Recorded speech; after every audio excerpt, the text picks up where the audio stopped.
Hello, and welcome to Bipolar Thoughts. My name is Steven, and I'll be your host.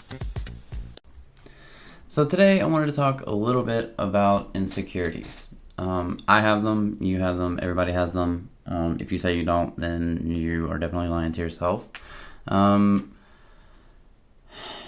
First, I think the best thing to do to start off would be to kind of define what an insecurity is.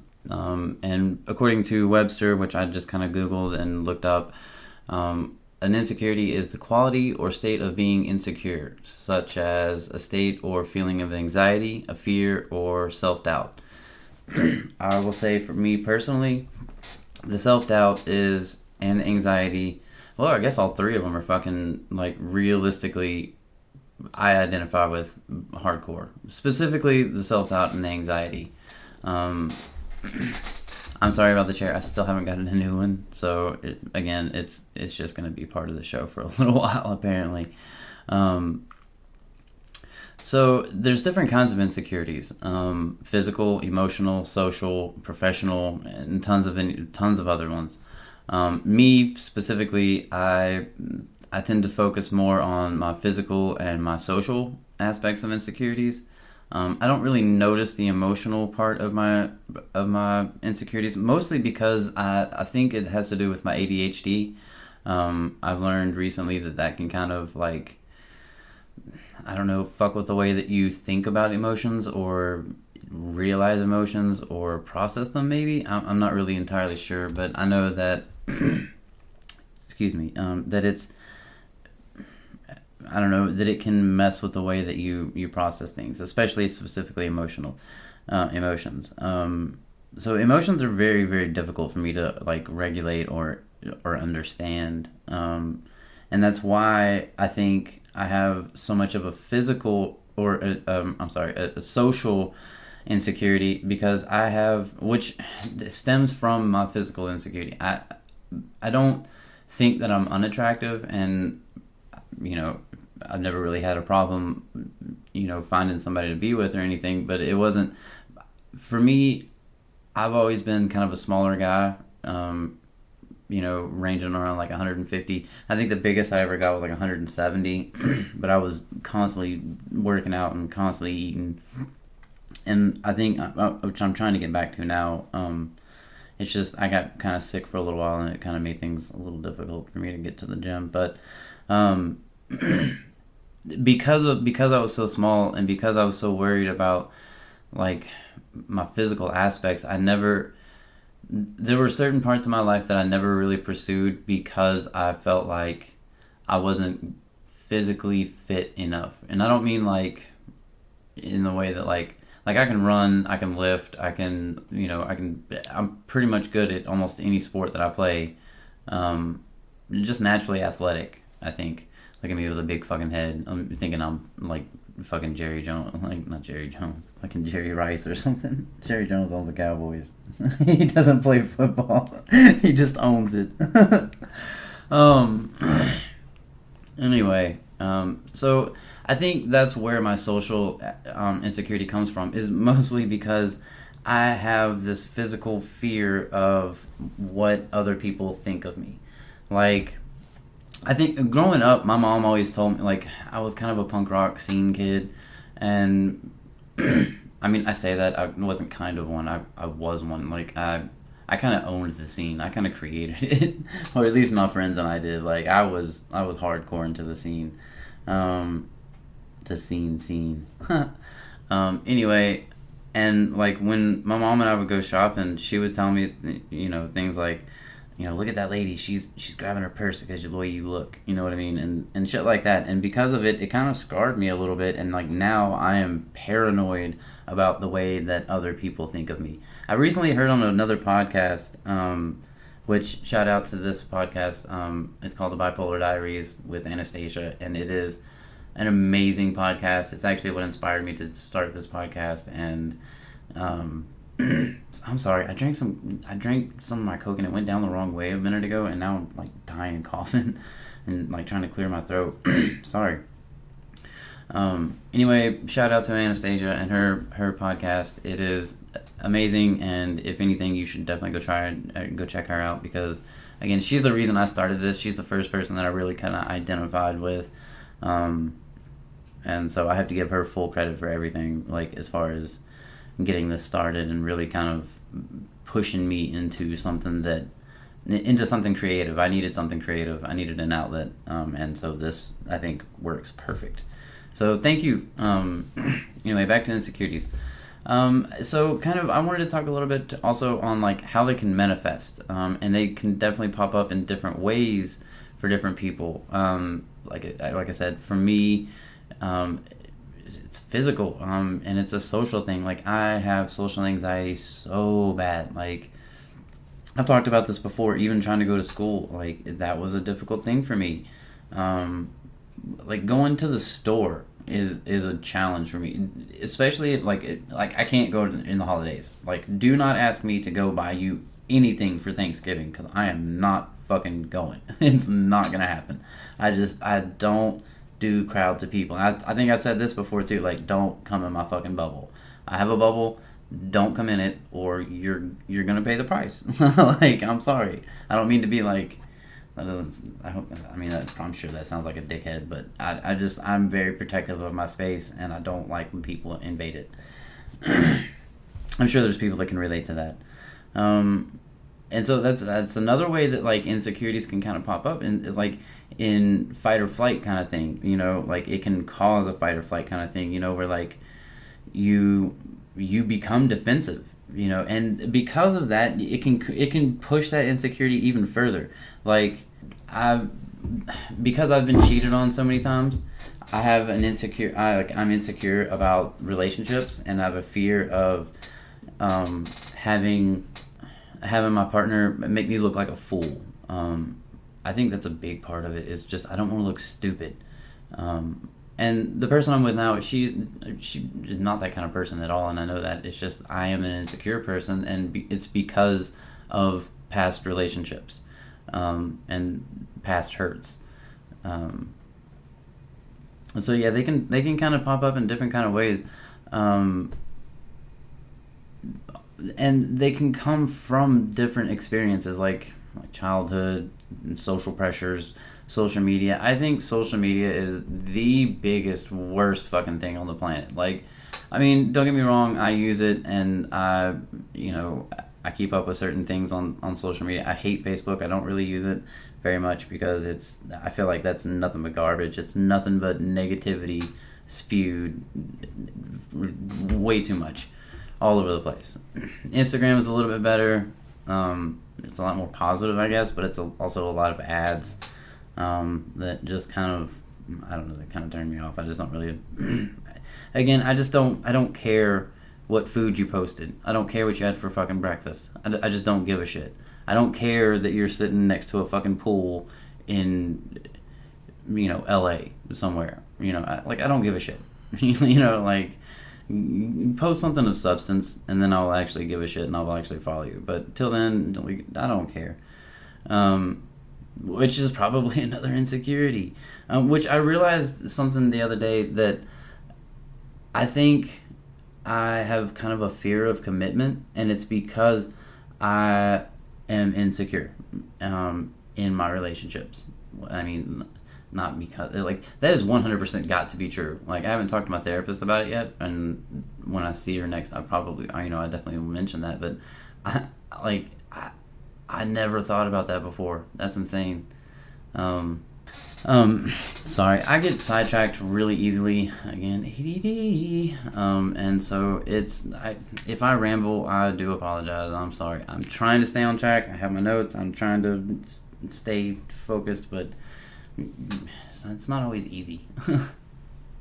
So I think now would be a good time to kind of switch over and talk about, like, tips or ways to, like, overcome insecurities. For me, one of them was, or like, I think the biggest thing for me is my insecurities is, like, just forcing myself outside of my comfort zone. Like, I know what I'm not comfortable with and I'm not okay with, and I make myself do those things.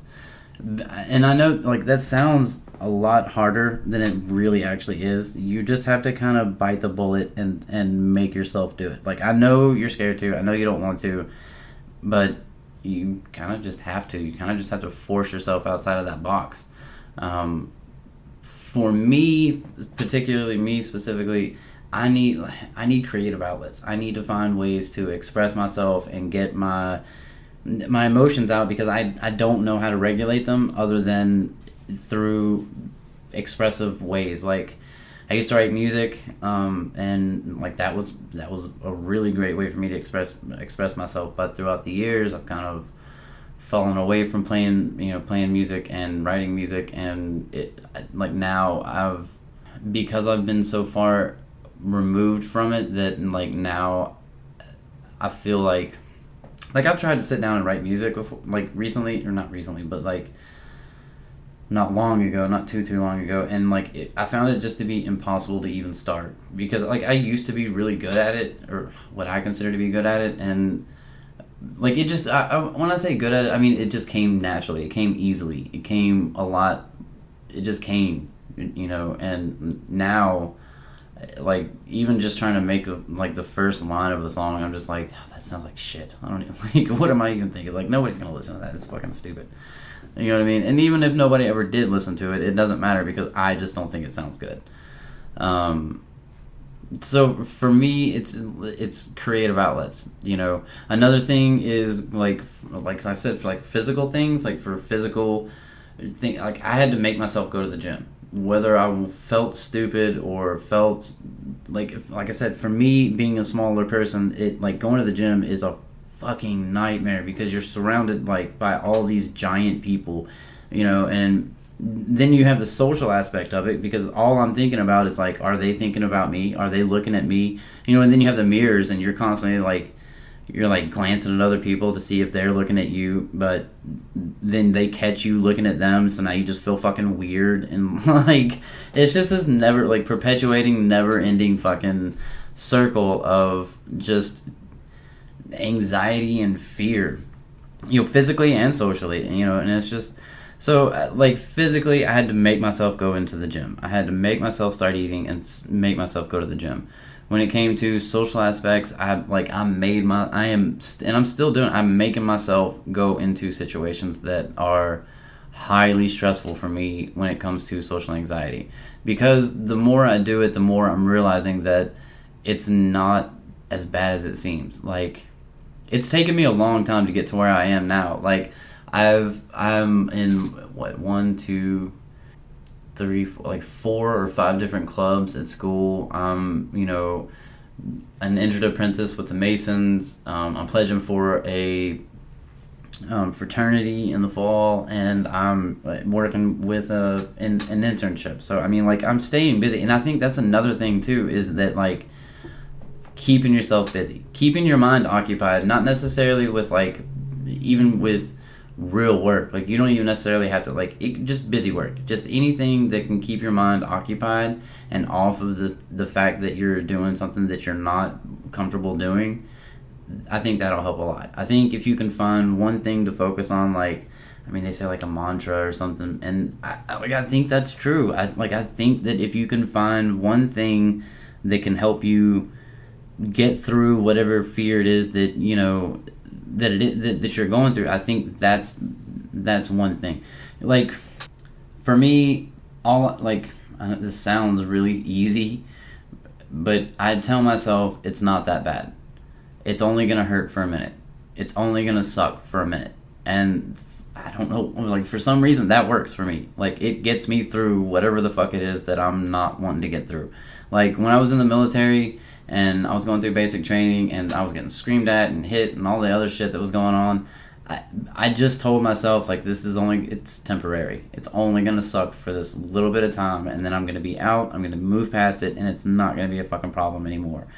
And I don't know, I think that's, like I said, that for me, it sounds easy, but it's not. I still have to take medicine for my anxiety, and, like, I don't enjoy taking medicine. Like, in fact, I hate it because I have to take a fucking handful of pills every morning. And that's another insecurity, is that, like like, I feel crazy because I have to take this handful of pills every morning. And like, on this other podcast, which I'm probably going to mention and reference quite a bit because I listen to them and she inspires like 99% of my, like, what I do, because she's just an amazing person, and what she does and what she talks about, like, I'm probably like, not like I have a lot of listeners, but like, more people will probably go listen to her shit than mine because she actually has her shit together and she's like a professional. So I'm just some kind of small time guy that's just fucking gets on here and rants, but at least it's one way for me to get my shit out and get my chest and my mind clear. I don't really know any other tips or like real strategy. I hope that some people will, maybe in the comments or send me an email or something that like tells me their tips and strategies and ways that gets over their insecurities. I mean, if you do, I would love to share them online, on here. If you don't mind, share them with me, and let's get them out there and share them with other people. I think the more that we can share, the more that we can save, and the more that we can save, the more that the better off we'll all be. So, if you have any kind of insecurities, well, I know you do, but anyway, if you have any kind of ways of getting over the insecurities, let me have them. Let me have them. Another thing that helps is therapy. And I've talked about this before. Therapy is, when I was growing up, I always thought therapy was for crazy people, and I always thought that it was like, it made you weak. I always thought that you were like kind of a weaker person if you had to go to therapy, because it meant that you had a weak mind. And that is not true. Not true at all. It's farther from the truth, if anything. Because therapy is helping me realize things that I didn't think about before. Like, my thought process has changed a little bit. Like, I noticed, like, people talk about mindfulness a lot, and think of, try and, think of the now and be in the now and all this kind of thing, and be present and mindfulness and all this other shit. But that's never worked for me. But because of therapy, I'm now, like, mindful of myself. I don't know if that makes sense, but what I mean is that, like the fact that I realized, or I thought about, that I was, that I have a fear of commitment.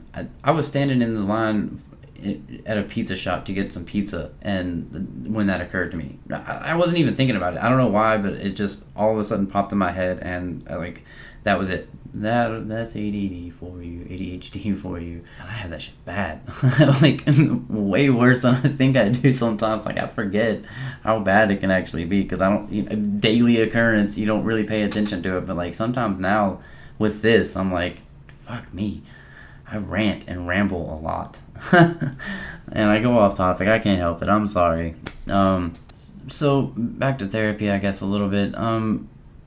Even if you can't afford therapy, a counselor, if you can find a friend to talk to, just even if your friend doesn't have to be a fucking therapist or anybody that knows anything, they just need to listen to you. I think 99% of the time, if we can just get the shit off our chest and clear our mind and get the words out of our mouths, it'll help. It makes things so much better. If you don't have anybody to talk to, journal. Write a journal. Make a journal. Getting the words out of your mind and somewhere else is one way, I think, to really kind of help overcome fear and anxiety and insecurities that are caused by them. This whole episode's supposed to be about insecurities, and I think somehow it's ended up becoming more like about fear and anxiety than it has insecurities. Anyway, but anyway, back to kind of what I was saying about therapists. If you can see a therapist, if that's something that's available to you, if it's a possibility for you, I would suggest it strongly. And even if you can't, come talk to me. I don't have anything. I don't have anything against anybody. Come talk to me. Send me an email. I will talk to fucking anybody. I don't give a shit.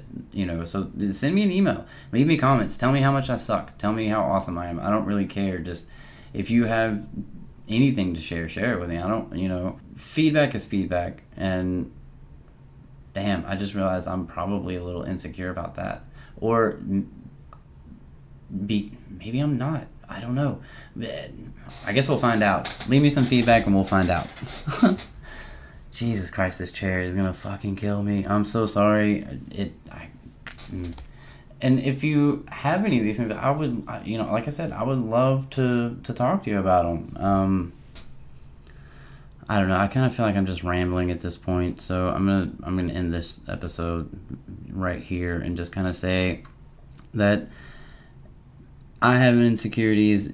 I know that you have insecurities, and let's get together and talk about them. Because, like I say on every episode, you don't have to sit in the dark alone.